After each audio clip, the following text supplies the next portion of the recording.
They say blood is thicker than water. It's a lovely sentiment, isn't it? Something you see embroidered on a throw pillow in a cozy little shop. But I've learned something different in my 72 years on this earth. Blood isn't thicker. It's just stickier. It makes it easier for the leeches to hold on. And my leech, the one I had nurtured and raised and loved more than my own life, was my daughter, Amelia. My story doesn't begin with a bang, but with a quiet hum. The hum of a life well lived, a peace hard earned. My husband, Richard, passed on 5 years ago. We'd had 47 years together, a lifetime of building. We started with nothing, just 2 kids with calloused hands and a shared dream. We built a construction business from the ground up, Vance and Son Construction, even though we never had a son. The name was Richard's little joke. He'd slap a beam and say, "This here's the son, Eleanor. Solid, dependable, never talks back." Our legacy was a beautiful, sprawling ranch house in a quiet suburb of Charlotte, North Carolina. A house with a wraparound porch where Richard and I would watch thunderstorms roll in. A house with a sprawling oak in the backyard, its branches holding the ghosts of a tire swing and a treehouse. It had 3 bedrooms, a den filled with Richard's old books, and a kitchen that was the heart of our world. Every floorboard, every pane of glass was paid for in sweat and sacrifice, and it was all mine now. That, and a portfolio of investments that meant I didn't have to worry about a thing for the rest of my days. I was comfortable. I was content. And then there was Amelia, my beautiful, complicated Amelia. She was a late-in-life baby, our miracle. Perhaps that's where I went wrong. We doted on her, Richard more than anyone. He could never say no to his little girl. I was meant to be the tough one, but even my resolve crumbled under her bright, pleading eyes. She grew up wanting for nothing. She went to the best schools, wore the nicest clothes, and never had to work a day during her college years. Her choice in a husband, however, was where our opinions diverged sharply. Mark was slick. That's the only word for him. He was a handsome man, I'll give him that, with a smile that could charm a snake out of its skin and a portfolio of once-in-a-lifetime business opportunities that always seemed to require a small upfront investment from his dear mother-in-law. First, it was the artisanal kombucha brewery. "It's the future, Eleanor," he'd said, his eyes gleaming. "People are health conscious. This is a gold mine."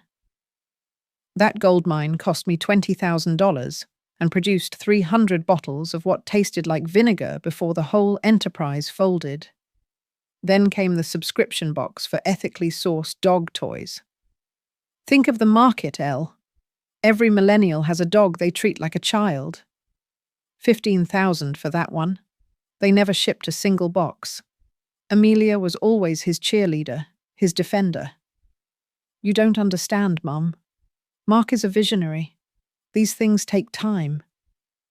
She'd say it with such earnestness, her brow furrowed. She truly believed it. She loved him with a blinding, desperate intensity that made her blind to the fact that he was a grifter in a well-tailored suit. They lived in a nice house, of course. A house Richard and I had helped them with the down payment on. A loan that was never spoken of again. They drove nice cars, took nice vacations. On my dime, mostly. I'd sigh, I'd lecture. But in the end, I'd write the check. Because she was my daughter. And the thought of her struggling, the thought of that brilliant smile dimming, was more than I could bear. Richard had always said, "Be firm, Eleanor, but be fair."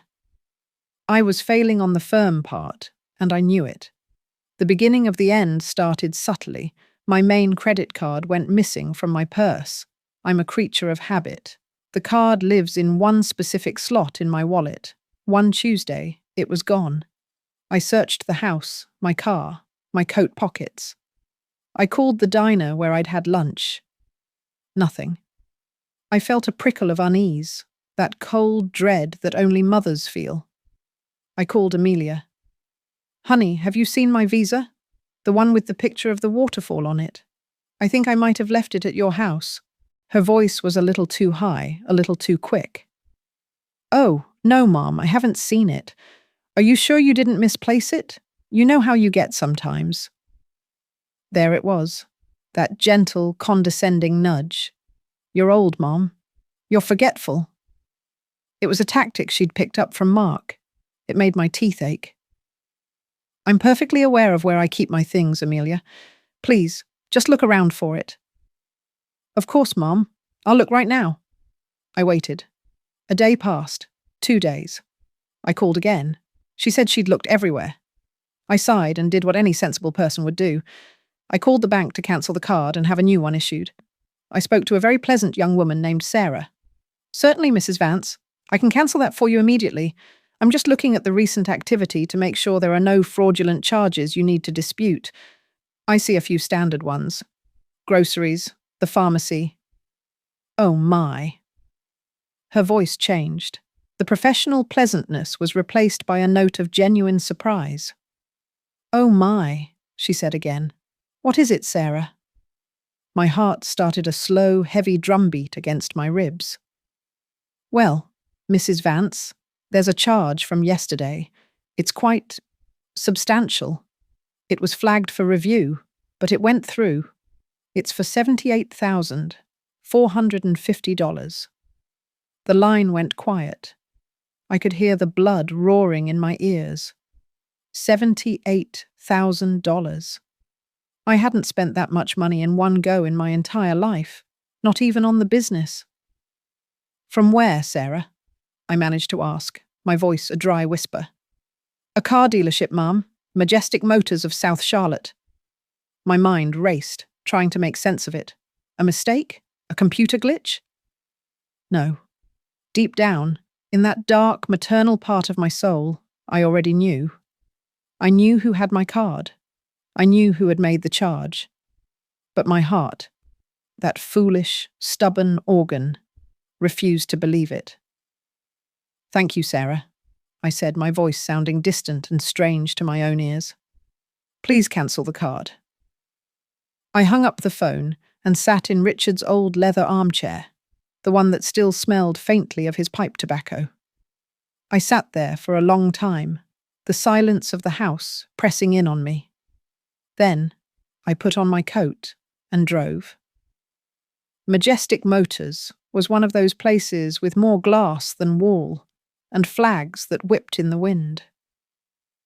I walked in, my sensible shoes making no sound on the polished floor.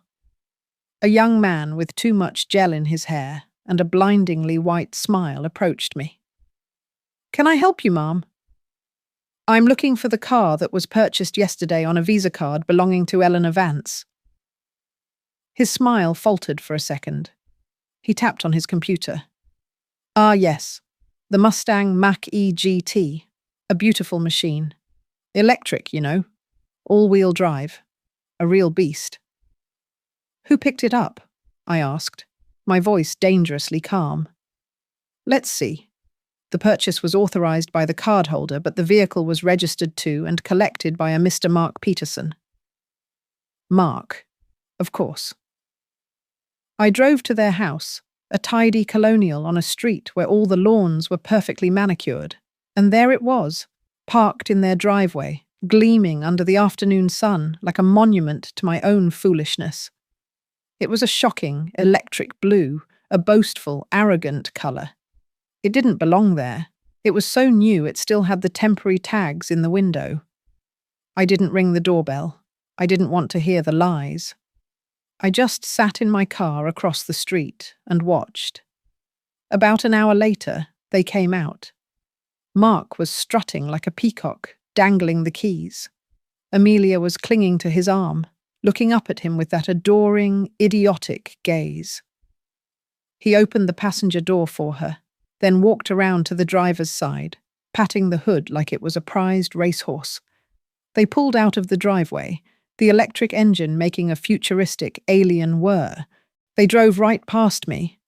Amelia was laughing at something Mark said, her head thrown back. She didn't even see me.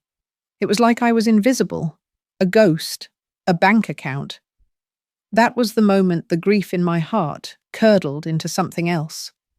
It was a cold, hard, clarifying fury, the kind of anger that burns away all the tears and sentimentality and leaves behind only a diamond-hard point of purpose. Richard's voice echoed in my head, a memory so clear it was like he was sitting next to me. "Don't you ever let anyone mistake your kindness for weakness, Eleanor. Not ever." I had been weak. I had been a fool. And I was done. The first thing I did when I got home was pour myself a very large glass of bourbon, Richard's favourite. The second thing I did was call my lawyer. Arthur Davies had been our lawyer and our friend for 30 years. He was a small, neat man with a mind like a steel trap. He'd handled our wills, our business contracts, everything. He listened patiently as I told him the whole sordid story, my voice never wavering. When I finished, there was a long pause. "Eleanor," he said, his voice gentle but firm, "you have two options. You can report the purchase as fraudulent. The bank will investigate. It will become a criminal matter, and Amelia could face charges. It will be messy, public, and it will destroy your family permanently. And the second option? You pay the bill," he said. "You swallow the loss, you cut them off completely, and you try to move on." I took a sip of my bourbon. The liquid fire slid down my throat. "I have a third option in mind, Arthur." And I laid it out for him. He was silent for a full minute when I was done. I could hear him breathing on the other end of the line. "Eleanor, that is unorthodox. That is downright Machiavellian." "Is it legal?" I asked. "Technically, yes. The house is in your name, and your name alone. You can do with it as you please. The car is trickier, but there are avenues. But are you sure? This is a scorched earth approach. There's no coming back from this." "They built this fire, Arthur," I said, looking out at the oak tree Richard had planted as a sapling. "I'm just going to fan the flames." My plan had two parts: the car and the house. Part 1, the car, was a masterpiece of cold-blooded deception. I didn't report the fraud. I paid the credit card bill in full, on time. The $78,000 vanished from my savings account. I let a week go by, then another. I didn't call Amelia. I didn't answer her calls. I let the silence stretch and grow, letting them get comfortable, letting them believe they had gotten away with it. I knew they would be getting nervous. My silence was a weapon. Finally, after 2 weeks, I answered the phone. "Mum, oh my God, I've been so worried. You weren't answering. I thought something happened." Amelia's voice was a torrent of fake concern. "I've been busy," I said, my tone flat. "Oh, well, is everything okay? You sound strange." "I've had a lot on my mind, Amelia. I've been thinking about what's important. Family, forgiveness." I let the words hang in the air. I could almost hear the gears turning in her head. "Oh, Mum," she breathed, relief flooding her voice. "I'm so glad to hear you say that." "I want to see you both," I said. "Why don't you and Mark come for dinner on Sunday? We'll clear the air, a fresh start. Bring your new car, Mark. I haven't had a proper look at it. You can park it in the garage. Keep it safe from the bird droppings." The bait was set. The trap was laid. Sunday arrived. A perfect, sunny autumn afternoon. They pulled up in the blue monstrosity, and Mark parked it right where I told him to, in the double garage next to Richard's old pickup truck. He was beaming, preening. "Isn't she a beauty, Eleanor?" he said, clapping me on the shoulder. "The future is electric." "It's certainly blue," I replied. We had dinner. I cooked Richard's favourite: pot roast, mashed potatoes, green beans. We made small talk. Amelia was chattering nervously. Mark was pontificating about the stock market. It was all a grotesque parody of a happy family meal. I smiled, I nodded, I refilled their wine glasses. And all the while, I was watching the clock. At 7:30 p.m., as planned, a discreet, unmarked flatbed tow truck pulled into the cul-de-sac and parked just out of sight. The driver, a man I'd hired through a private repossession agency Arthur had recommended, sent me a simple text. Ready. I had the paperwork Arthur had drawn up. It was legally dubious, a declaration stating that the vehicle, purchased with funds misappropriated from my account, was being seized as collateral against the debt. It wouldn't hold up in a real court, but it didn't have to. It only had to work for the next 30 minutes. I turned to Mark. Mark, my neighbour, Mr. Henderson, is a huge car enthusiast. He saw you pull in and he's dying to see the engine on your new Mustang. He's just out front now. Mark puffed up his chest. Of course, happy to show her off. He grabbed his keys and strutted out the front door. Amelia and I followed. Mr. Henderson, of course, was not there. Instead, the tow truck was backing slowly up my driveway, its hydraulic bed lowered. Mark stopped dead. What the hell is this? The driver, a burly man who looked like he ate bricks for breakfast, got out, clipboard in hand. Mark Peterson? Yeah? What's going on? I'm here to repossess this vehicle on behalf of the lien holder, Eleanor Vance. Mark's face went through a kaleidoscope of emotions, confusion, then indignation, then dawning horror. He looked at the driver, then at me. His handsome face was a mask of disbelief. What? That's insane! I own this car. It's in my name, he sputtered. You paid for it with my money, Mark, I said, my voice as cold and clear as a winter morning. Money you stole from me. As of this moment, I'm the lien holder. This is my car. You can't do this, Amelia shrieked, her face pale. Mum, this is crazy. Tell him to stop. I'm the one who told him to start, dear. The driver was already hooking the chains to the Mustang's chassis. Mark lunged forward, but the man simply put out a hand the size of a dinner plate and stopped him cold. I wouldn't do that, son. Just makes it worse. Mark was screaming now, threats and curses pouring out of his mouth. Amelia was sobbing, pulling at my arm. Mum, please, don't do this. We'll pay you back. I swear. When, Amelia? I asked, turning to face her. When were you planning on paying me back? When you traded this one in for a newer model? When you needed another investment? For one of Mark's brilliant schemes? I watched as they hoisted the shining blue car onto the flatbed. It looked like a captured animal. Defeated. I felt a flicker of something, not pity, but a deep, aching sadness for what we had become. Then I stamped it out. This was a surgery. It had to be clean. It had to be complete. As the tow truck pulled away, disappearing down the street with their prize, I turned to the two of them, standing shell-shocked on my lawn. Well, I said, brushing my hands together, I suppose you won't be needing dessert. That was the end of part 1. Part 2, the house, was already in motion. While I was lulling them into a false sense of security, Arthur and I had been busy. I'd had the house appraised. I'd contacted a discreet real estate agent who specialized in quiet, fast sales. We found a cash buyer, a developer who was looking to buy several properties on my block. They made a generous offer, well above market value, with one condition: a quick 30-day closing.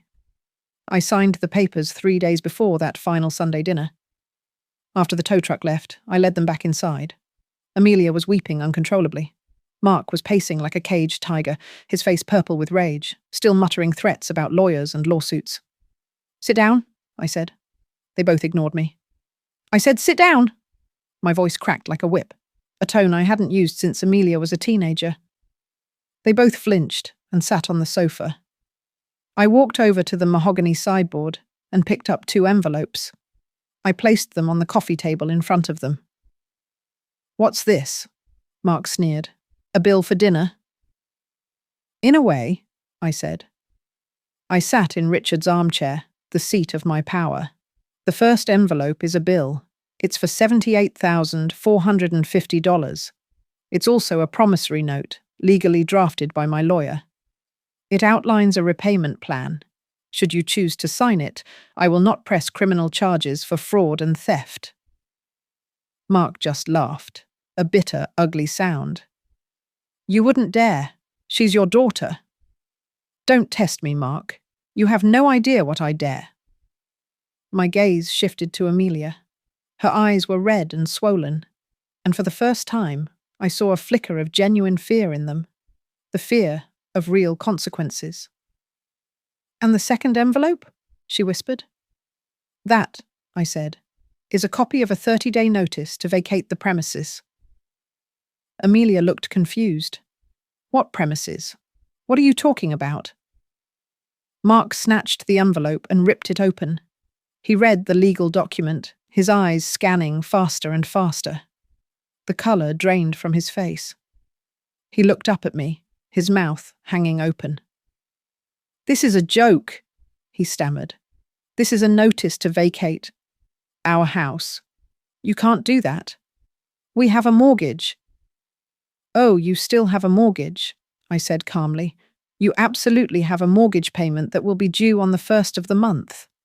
But you see, the loan you have is with the Bank of Eleanor. When Richard and I gave you the money for your down payment, we didn't just hand you cash. We had Arthur draw up a private loan agreement. You signed it. A second mortgage, technically. You probably didn't even read it. One of the clauses in that agreement, a default clause, states that if you commit any act of fraud or theft against the lender, that's me, the loan becomes due in full, immediately. Or, I have the option to assume the title of the property. I let that sink in. Their faces were a picture of utter devastation. But that's not what I'm doing, I continued, a magnanimous queen bestowing a final, terrible mercy. I'm not taking your house. That would be cruel. I paused. Oh, wait. I'm thinking of the wrong house. You're right. This notice isn't for your house. A tiny, fragile seed of hope appeared in Amelia's eyes. This notice, I said, my voice dropping to a near whisper, is for this house. My house. The silence that followed was absolute. It was so quiet I could hear the grandfather clock ticking in the hall, marking the seconds of their lives falling apart. What? Amelia finally managed to say. I sold it, I said simply. The sale closed on Friday. The new owners will be taking possession in 30 days. I'm moving into a lovely condominium downtown, much more manageable for a woman my age. I just wanted to have one last family dinner here, for old times' sake. The dam broke. Amelia let out a sound that was half scream, half sob. Mark just stared at me, his mind clearly unable to process the scale of his defeat. He had come for dinner, planning to gloat. He was leaving without his car and, in a way, without his future. Because he hadn't married Amelia, the girl. He had married Amelia, the heiress, and I had just disinherited her with the sale of a single house. The house wasn't just a house. It was their safety net. It was the unspoken promise of a massive inheritance that they had been counting on, living against. And in one fell swoop, I had liquidated it. You sold our home, Amelia cried, the words mangled by her sobs. My childhood home. It stopped being a home when you started seeing it as an ATM, I replied, my heart a cold, hard stone in my chest. You have 30 days to find somewhere else to live. I suggest you start looking. And I'd get that promissory note signed and returned to my lawyer's office if you don't want the police knocking on your door. I stood up. The evening is over. Please, show yourselves out. The fallout was biblical. They did not, in fact, show themselves out. Mark exploded. He raged. He threatened. He called me every vile name in the book. He swept a lamp off an end table and it shattered against the floor. That was when I picked up the phone and dialed 911. I didn't even have to say anything. I just held the phone up, and the operator could hear him screaming. He saw the phone in my hand and froze. The fight went out of him, replaced by a sullen, childish pout. They left. They tried to fight it, of course. They got a lawyer who sent Arthur a blustering letter. Arthur sent back a very short, very polite letter that included a copy of the credit card statement, the signed promissory note for the original down payment, and a sworn affidavit from the tow truck driver. We never heard from their lawyer again. They signed the repayment plan for the car. The car, my beautiful blue Albatross, I sold back to the dealership at a $10,000 loss. I considered it a bargain. It was the price of my freedom. I packed up the house, room by room. It was the hardest thing I've ever done. Every object held a memory of Richard, of a younger, happier Amelia. I cried over a box of her childhood drawings. I wept, holding Richard's favourite sweater. But with every box I taped shut, I felt a little lighter. I was amputating a gangrenous limb. The surgery was painful, but it was necessary to survive. I moved into a beautiful 2-bedroom condo with a balcony overlooking the city. It was clean and bright and held no ghosts. I started taking a pottery class. I joined a book club. I travelled. I went to Italy and saw the real Venice, not the one in a casino. I stood in the Sistine Chapel and felt small and insignificant and utterly, completely free. I was Eleanor Vance again. Not just a mother, not just a widow, but a woman living her own life on her own terms. And Amelia and Mark, karma, I've found, isn't a lightning bolt from the heavens. It's a slow, grinding erosion. Without my financial support, their carefully constructed world collapsed. They couldn't afford the mortgage on their house anymore. They sold it at a loss in a hurry and moved into a cramped, depressing apartment complex by the interstate. Mark, who had never held a real job in his life, tried to get another venture off the ground, but with no seed money from me, no one would take him seriously. He got a job selling insurance, and he hated it. He grew bitter, resentful. The charm that had so captivated my daughter curdled into a mean-spirited sarcasm.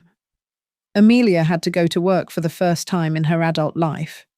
She got a job as a receptionist at a dental office. The soft, manicured hands I remembered now had to file charts and answer phones and deal with angry patients. The strain wore on them. The fights, I heard through the grapevine, were spectacular. Money is the acid that dissolves weak bonds, and their bond was the weakest of all. About a year after what I called the Great Eviction, it all came to a head. Mark had been skimming money from his insurance company. He wasn't even a good criminal. He got caught, fired, and was facing charges. He didn't stay to face the music. He packed a bag one night, emptied their joint bank account, which held a pitiful $700, and disappeared. He was gone. And then came the twist I never saw coming. The part where karma's mirror turns back on you, and you have to look at your own reflection. It was a Tuesday morning. I was watering the geraniums on my balcony when my phone rang. It was a number I didn't recognize. Hello? Is this Eleanor Vance? The voice was professional. A woman. It is. My name is Dr. Allen. I'm a physician at the city's free clinic. I have your daughter, Amelia Peterson, here with me. My heart, that treacherous organ I thought I had encased in ice, seized in my chest. Is she all right? She collapsed at work, the doctor said. She's severely anemic, dehydrated, and frankly suffering from malnutrition. Her blood pressure is dangerously low. We ran some tests. Mrs. Vance, Amelia is pregnant. The words hung in the air, seeming to warp the very fabric of the room. Pregnant. She's about 16 weeks along, the doctor continued. She hasn't had any prenatal care. She listed you as her emergency contact. She's sleeping now. She's been living in a shelter for the past 2 weeks, ever since her husband left, and she was evicted from her apartment. A shelter. My daughter, my Amelia, was living in a homeless shelter, and she was pregnant with the child of the man who had ruined her. This was it. This was my victory. This was the ultimate validation of my actions. She had hit rock bottom. I had won. But as I stood there, phone pressed to my ear, looking out over the beautiful, prosperous city from my beautiful, expensive condo, I didn't feel victorious. I didn't feel a shred of triumph. I just felt a profound, hollow emptiness, an ache that went bone deep. I had wanted to teach her a lesson. I had wanted to show her that actions have consequences. But looking back, had my actions been about teaching a lesson, or had they been about revenge? Had they been born of justice, or of a deep, festering hurt? I had set out to destroy her world, and I had succeeded beyond my wildest dreams. And now, a new life, an innocent life, my grandchild, was caught in the wreckage. Richard's voice came to me again, not the stern disciplinarian, but the gentle man who used to kiss my forehead every morning. There's a difference between being strong and being hard, Eleanor. Strong things can still bend. Hard things just break. I had been so hard, and I had broken everything. My daughter, my family, maybe even a part of myself. I took a deep breath. "Dr. Allen," I said, my voice thick with unshed tears. "What does she need?" I went to the clinic. I saw her lying on a cot, looking small and fragile and lost. Her face was thin. Her skin was pale. She looked like a child again. My child. She woke up as I stood there, and when she saw me, her face crumpled. The tears that came weren't the crocodile tears of manipulation. They were the silent, agonizing tears of true despair.